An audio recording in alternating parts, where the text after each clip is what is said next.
জুলাই গণঅভ্যুত্থানে আন্দোলন চালিয়ে যেতে জাতীয়তাবাদী যুবদলকে নিয়মিত দিক নির্দেশনা দিয়েছিলেন বিএনপির ভারপ্রাপ্ত চেয়ারম্যান তারেক রহমান। তার দিক নির্দেশনার কারণেই দেশের মানুষ আজ আশার আলো দেখছে। লন্ডনে ৭১-এর সাথে একান্ত সাক্ষাৎকারে এ কথা জানান যুবদল সভাপতি আব্দুল মুন্না।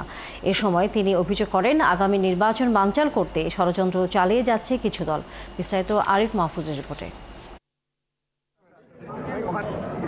বিএনপির ভারপ্রাপ্ত চেয়ারম্যান তারেক রহমানের সাথে সাক্ষাৎ করতে গত ৫ই আগস্ট লন্ডনে আসেন যুবদল সভাপতি আব্দুল মুন্না। সরাসরি সাক্ষাৎ করেন দলের ভারপ্রাপ্ত চেয়ারম্যানের সাথে।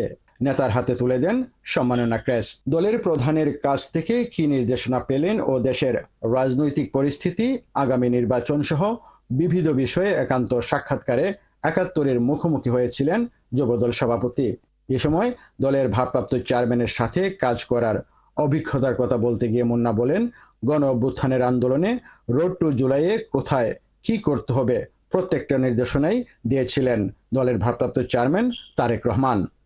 গণ অভ্যুত্থান, এখানে ওনার যে অবদান, ওনার নির্দেশনা, উনি কি আমরা কিভাবে কোথায় কিভাবে কি করব প্রত্যেকটা ইনস্ট্রাকশন তার কাছ থেকে পেয়েছি।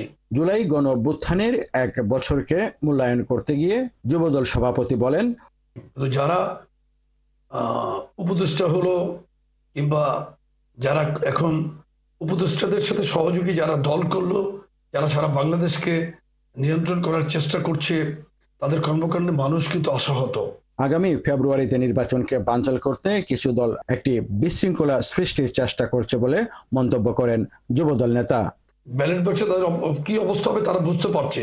তারা বিভিন্নভাবে নির্বাচনকে বাধাগ্রস্ত করার জন্য পিআর পদ্ধতি চেয়েছিল, বিভিন্ন সময় বিভিন্ন জিনিস তারা উত্থাপন করে একটা বিশৃঙ্খলা করার চেষ্টা করছিল।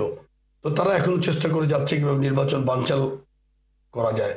ঢাকা বিশ্ববিদ্যালয়ের আবাসিক হলগুলোতে রাজনীতি বন্ধের জন্য শিক্ষার্থীদের দাবির বিষয়ে কথা বলেন মুন্না।